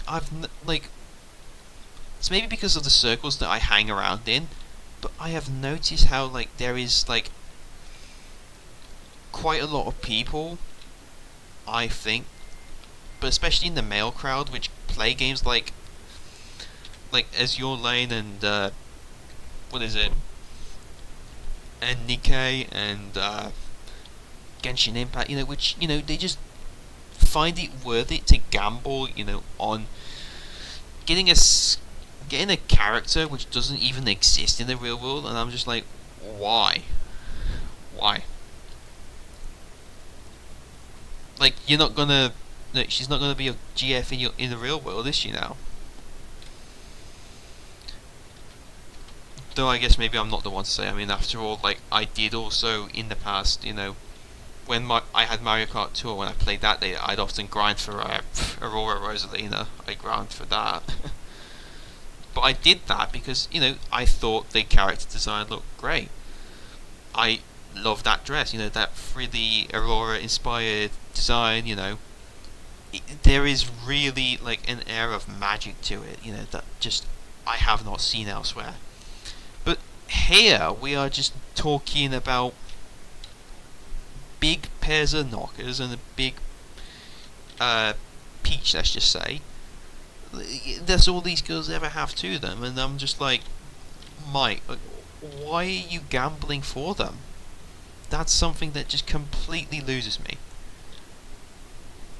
Maybe, I don't know, maybe I'm just, you know, not well acquainted enough with the scene, but it's something that baffles me, and it's just something that, you know, I've noticed from observation.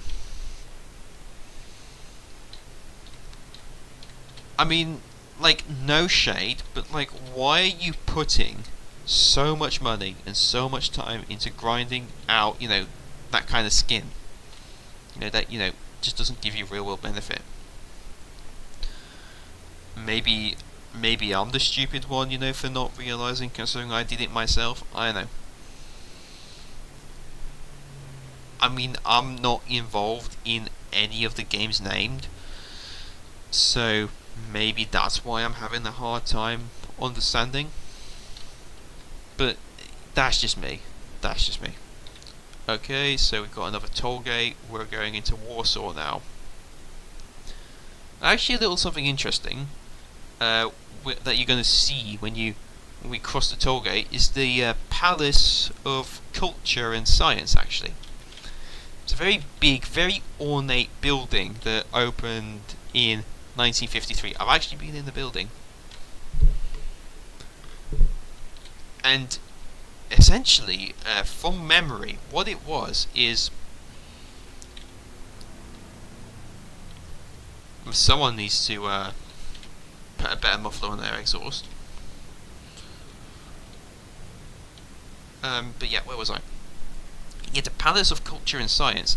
That was initially built in the 50s by the Soviet Union as far as I know, a gift to the Poles. And I need to say, like, having seen it in person, it really is a beautiful building. Like, really, like, very ornate, very, very good craftsmanship on that. But people seem to hate that building. And, like, I understand, it's a reminder of the totalitarian presence, that, pervaded Poland once, many years ago. But I believe that building should be kept, because it is such a nice little addition to, sorry, I say little, it's a nice addition to the Warsaw skyline. What I would argue is an even bigger reminder of the Soviet era totalitarian oppression is the endless numbers of these concrete panelak buildings. Now you see that building there? That's that building, with I don't know, second from the right. Yeah, that one. That's supposed to be the Palace of Culture and Science. Yeah, look at that building straight ahead, and then to your right, that's first building. To your right, that's the Palace of Culture and Science. That's the one. Yeah, where was I? Yeah, I'd argue that the bigger emblem of totalitarian governance is the how do I put this? Is this not insignificant number of apartment blocks that are made of pre-stressed concrete and assembled like a Lego set. And this might sound, I know, to Europeans, this may sound weird, because guess what? These buildings are everywhere. They're not exclusively a Soviet thing. They're not exclusively a Polish thing. They are, they're everywhere.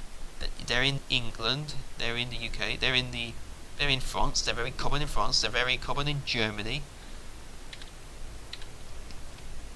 So, really, like, are they really a symbol of oppression, or are they just what they are, what they do on the tin, like, just functional, if bland and boring housing?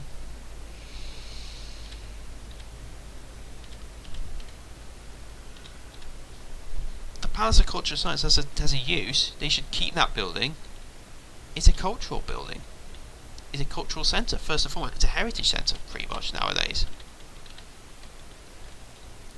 And the concrete, pre-stressed, panelak buildings, blokowisko, as they call them in Polish, these provide plenty of good housing as well. And some of them might have a little corner might have a little corner shop attached to the side. So you could come out, and you could go you just stroll a few hundred meters or a few hundred feet, and you would, go into the building, do your groceries, and then come back home without having ever, to change building. If you ask me, that's a great design, that. And they often have balconies as well, so people can go out and have some fresh air, even if they might be, say, a few dozen meters off the ground. They can be quite tall, I will concede, but they are functional housing first and foremost, and that was their goal. They existed primarily because they, how do I put this? They existed primarily because, in the 1940s, the vast majority of buildings in Europe were just destroyed. They were completely ruined. They did not have any kind of, how do I put it? They did not have grounds for, what's the phrase I'm looking for? Every building in town was pretty much rubble. That includes Berlin, that includes Dresden, that includes Poznan, that includes Warsaw, that includes every major city involved. Their buildings were rubble. So there was a massive homelessness problem. And because there was a massive homelessness problem, what this meant was essentially that they couldn't really afford to think about whether buildings were nice and ornate and attractive. The main concern was, okay, we need to get as much housing done as quickly as possible for the cheap, on the cheap, And so that's how the concept of a panelac, or a concrete panel building, was born. These were essentially prefabricated buildings, Well, I say prefabricated, they were the components themselves were prefabricated in a factory, and then they were assembled on site, a little bit like a Lego kit. You could have one of those old panelacs assembled, I believe, in a very short time. Maybe a little over a month, a little over a week, I know. Prefabrication is a great thing, though, I'm going to say right now, if you're going to look for cheap housing. Oh, one of the dogs wants in. Bear with me.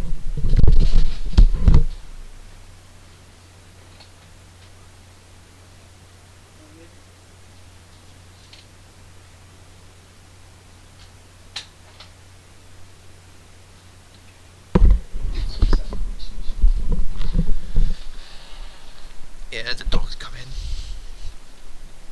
Yeah, as I was saying, yeah, it's great housing, that. It's just, it's flawed.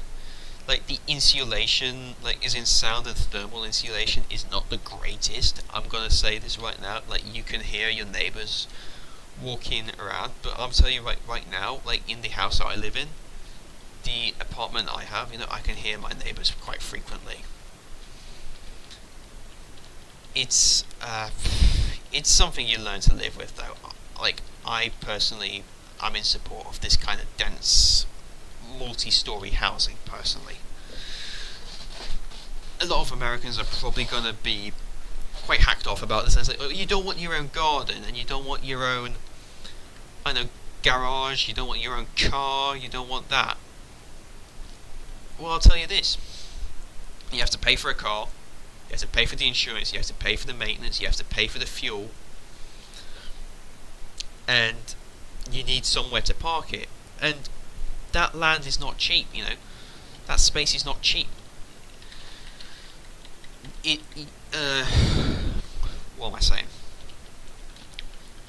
That space, a car takes up additional space. It takes up quite a lot of space compared to, say, a human being, right?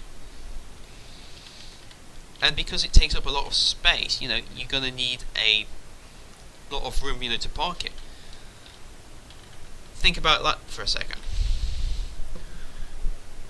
Oh, but, there's plenty of space here, you can build a suburban house, with a drive and a garage just fine. Well, not necessarily. You can be very space constrained, you could say, and yeah, I've seen semi-detached houses, with driveways and their own garages, and that's a little denser, but that still doesn't change, like the garages are pretty restricted in size, so you can't really park a large pickup truck or whatever that you might drive, here. So, what I'm going to say is, I'd say it's much better to just get rid of the car, like, at all, and just build a ton of dense housing. Because the dense housing is much cheaper to build, like, how do I put it?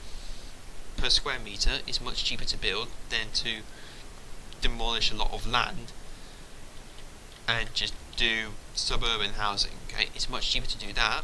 You get a lot of people living very nearby, so it kind of like forms a sense of community as well, much quicker than if you live in suburbia. And not only that,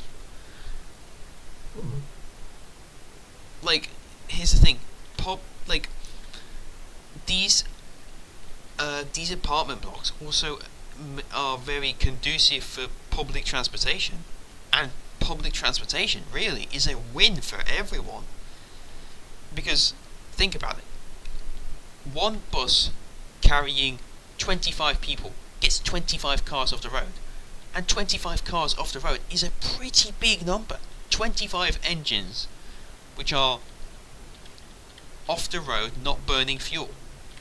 That's 25 sets of tyres, so that's 100 wheels, 100 tyres off the road, not rubbing down on the tarmac. And not only that, that's just one small bus. That's how much people it gets off the road. It's a win all around. Especially if you have it set up in a good way, we have like a slow service and a fast service as well.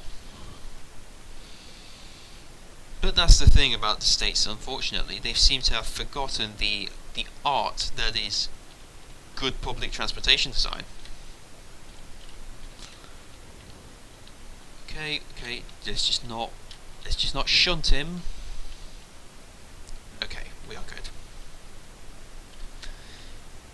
Yeah, it's not, like, in the States, like, it's so car-centric there that it's nigh on impossible to find any decent public transportation, especially if you are out of the East Coast, or if you're, not living in San Francisco or Los Angeles. And it's just, like, it's frustrating to see it as a European who was pretty much raised around maybe not great, but adequate public transportation that allowed me to get around whenever I needed to, like, wherever. It really hacks me off. And like, I get it, some people don't like to sit next to weirdos or people who mess around on the bus or stuff like that. People like privacy and what have you. I get that, yeah. I have, whenever I am on the bus, I am vigilant, yeah. But here's the thing. Like, when you buy a car, you're not just buying for a car. As I said, you're paying for all the extra costs on top, and then you've got the hidden cost of the infrastructure required to support your car. And you get rid of a car and replace that with a bus. You don't just replace one car with one bus. You replace, on the low end, 20 cars, or maybe on the higher end, 40 or 50 cars. If you build a tramline, you're replacing potentially 150 cars. That's a whole airliner's worth of people off the road in public transportation. If you're on a metro train, you can potentially fit 1,000, if not more people. Now think about that. 1,000 people. 1,000 cars off the road. 1,000 engines not running. 4,000 sets of tyres not rubbing against the tarmac, polluting the road. Not wearing it down. That's a massive saving, that, is it not? And the best bit is, if you diagram them, you can per hour. Susie, be quiet. Go on your bed. Dogs rooting around. But like, yeah, as I was saying, 1,000 people in one train, and then if we assume that is scheduled for 5 times an hour, then that 1,000 turns into 24,000. Sorry, 24,000 or 12,000? I don't know. Susie, back off. Get out. Oh, fuck's sake. The dog distracted me.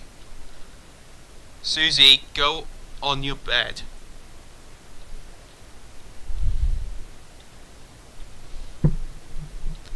So yeah, 12,000 people per hour off the road and on trains. And you need only... Susie! What are you doing?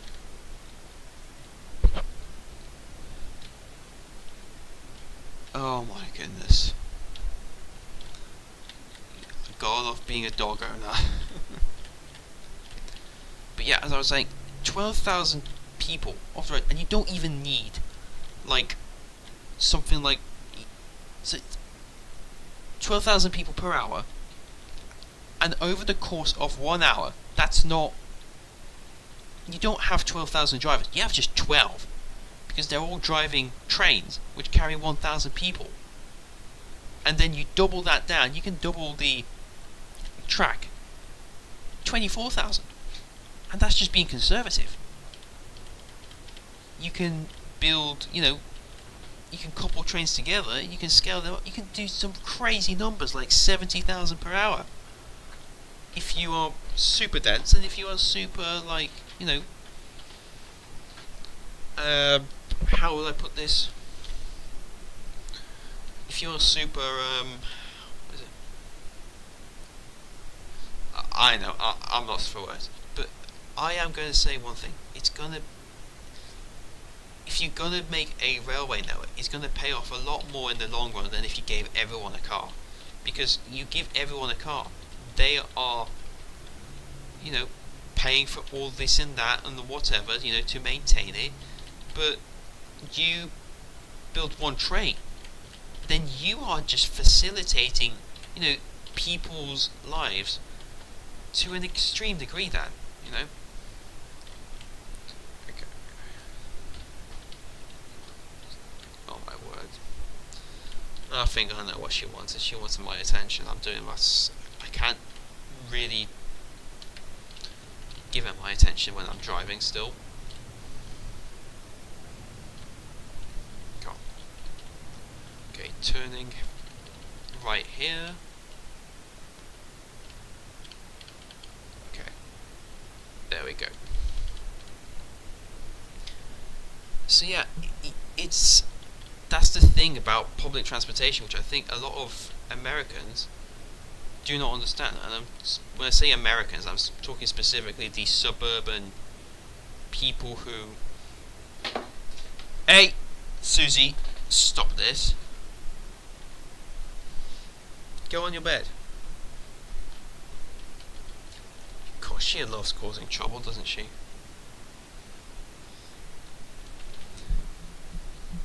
Where was I? Yeah. Oh my goodness, I've lost my train of thought now. What I'm saying is, well invested public transportation facilitates a lot more than, say, I don't know, giving everyone a car. Because people, if you have, let's say, 50 buses to seat 50 people, that is handled by one company. That one company is responsible for handling all, the maintenance and operations, right? So it's only with one group of people, but the public uses them, and 50 times 50, that's, if my maths is not mistaken, that's 2,500 seats, right? So 2,500 seats, and then you times that by the number of hours in a day. So let's say on a regular working day, these buses work 12 hours, 16 hours. So if 2,500 times 12, that's almost 30,000 journeys facilitated. Double that, you could do, I don't know, 60,000 journeys almost. 120,000 journeys if you double that number yet again. It's an exponential thing, and that's just for a regular bus. For a train, that gets even bigger. Like, I'm not that much of a rail fan, but I am at the bare minimum, like, respectful of the infrastructure. Sorry, I am respectful and a fan of the infrastructure which we rely on. The infrastructure is frankly underrated. People don't think about it too much, which is a shame, because when you don't think about it, you just kind of, dismiss what makes the world tick, And this, this exponential, benefit, this goes past just passengers, this goes to freight as well. One train can be one freight train can be well over 100 cars long. Like in the States, they run them in the thousands even sometimes, as far as I know. And it depends, on how fast the train is going. But even if you have around a 50 coach freight train, 50 wagon freight train, right? And you ran that every 5 minutes, so 50 times 10, 500 times 12, you get 550 coaches, 550 wagons worth of freight. Now 550 worth of freight per hour. That is just for I am assuming a regular double track railway. You double that, you get 1,100 wagons of freight, and the number goes up even further. So spending on railway infrastructure to facilitate, consumption and economic growth for me is a no-brainer, like an absolute no-brainer. Yet for some reason, people have been turned against this means of improving people's quality of life and improving economies for no reason other than, I don't like it for personal reasons. So what? Personal reasons don't matter. What matters is we as a collective. Oh great, it's raining. I think I'll sign off once this delivery is done. Okay, down 50 kilometers. Okay. I guess this tangent is basically to say that, you should be supporting whatever infrastructure project, is being, how do I put it, is being worked upon. But you need to also use your brain and notice, where the scams are as well. Flying cars will not be anytime soon, nor will pods. So flying cars will not exist anytime soon, or if they will be very legally restricted. And same with pods. Pods are basically just running a train as a one-car coach, and that's just stupid. Especially considering the whole point of a train is that it's modular and scalable. Okay, getting time. Where are we? I know it's down to 70 the limit, but oh man, I'm just lucky that the truck isn't worse damaged than it is. Because if it was, my engine would be just dying on me left, right, and centre, and I'd be having quite a headache just to get it going again.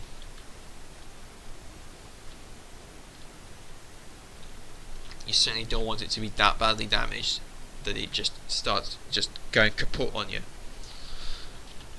Okay, so we take the right exit here. Not very far away. Might go a little over the allotted time limit, but that's not an issue.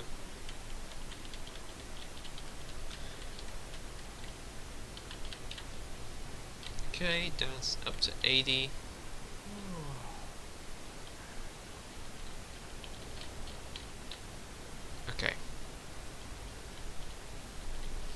Then we can go up to 90 here.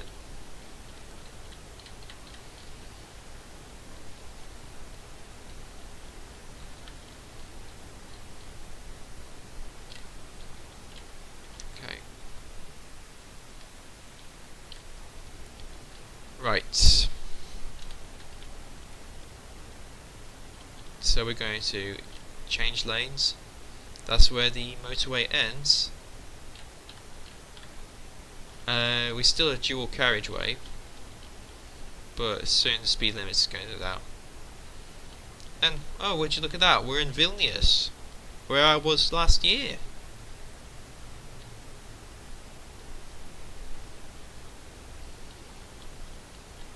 I wonder what it looks like now after a year.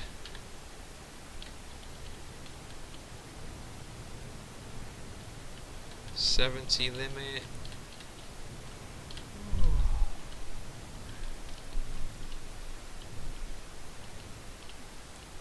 Okay.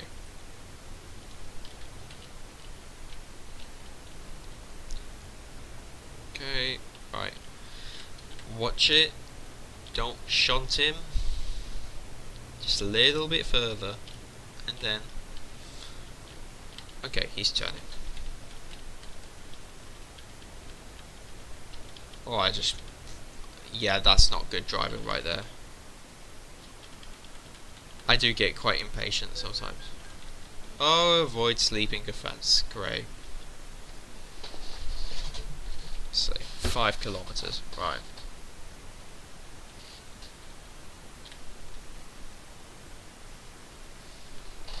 Okay, let's go.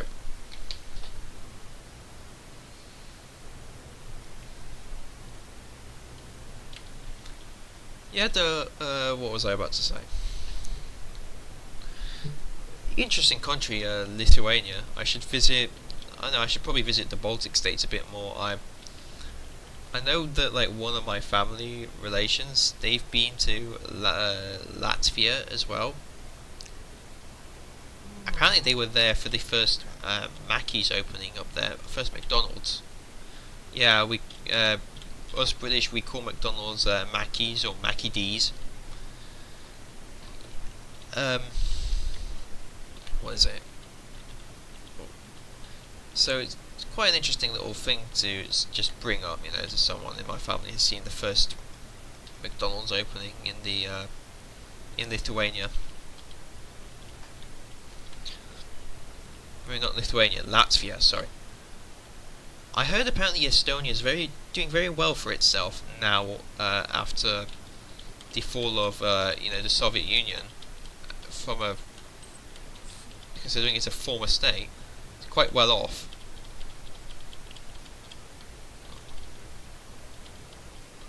Okay. So we are going to... Okay. Turning left here.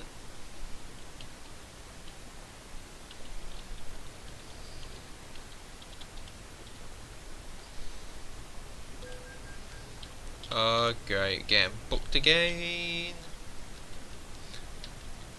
I was kind of inspired by Squirrel, actually, I will not lie. Anyone who knows who Squirrel is, I'll just say, I don't know, I think I saw his gameplay many years ago, and I just thought, okay, this looks cool, you know, I should try this, and then, you know, I picked this game up, and, well, the rest is history, really.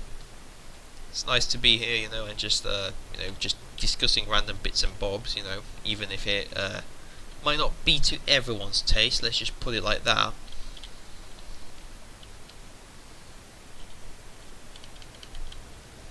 Okay, where are we? We're in some industrial estate, that's for sure.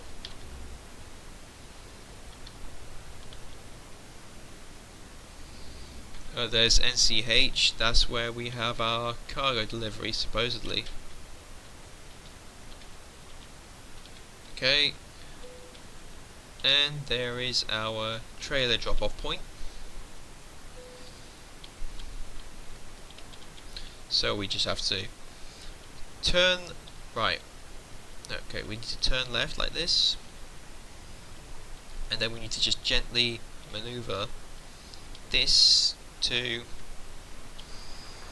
Okay, that is nice. Okay, so we are full lock to the left, and then full lock to the right. Okay, and then full lock left again.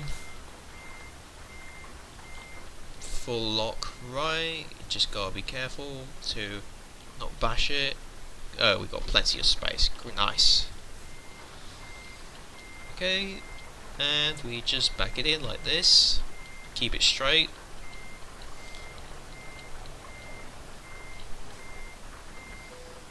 And stop. Okay, that's it. And cargo unhitched. And that's the job done.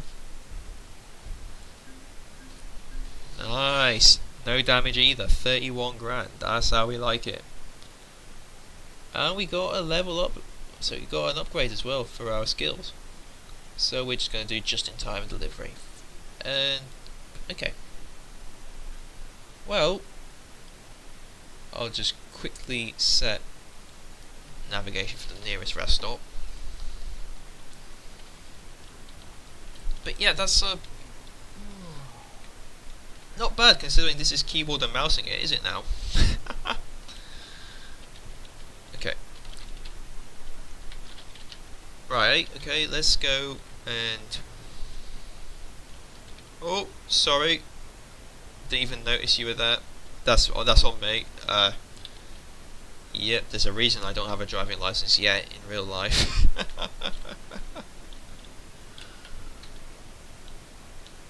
Okay. Okay, we are clear. Oh, not on the curb. Not on the curb. That's not good for the tyres to go on the curb. Wears them down quicker. At least that's what I heard. Oh. Okay. What stupid layout is this, you know, to not put like a stop line before traffic lights? Okay, there's a drain here, that kind of makes sense, that. Okay. Brake in. Okay. And off we go. Yeah, without a trailer this thing can shift. It certainly shifts without hesitation. I think I recall I tested one truck a while ago and I got that thing to like 200 kilometers per hour using default transmissions, or like 125 miles per hour for you Imperial users. Oh, going a bit fast around here, aren't we? Okay. So yeah, like, they haul heavy loads, but they are no slouches, these trucks either. Especially the higher end powerful ones. Okay, so we turn off here.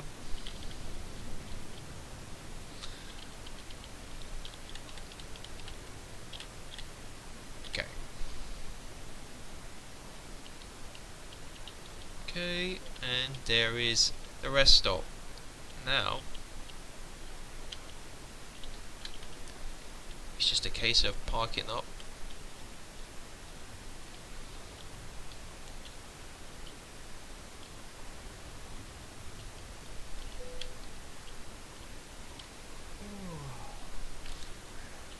And that's it.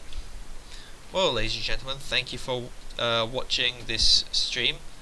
I'll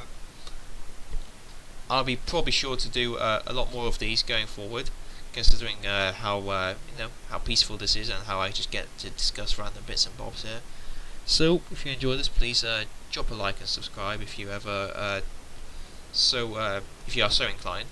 And this is Bill Jellicoe as your submarine skipper.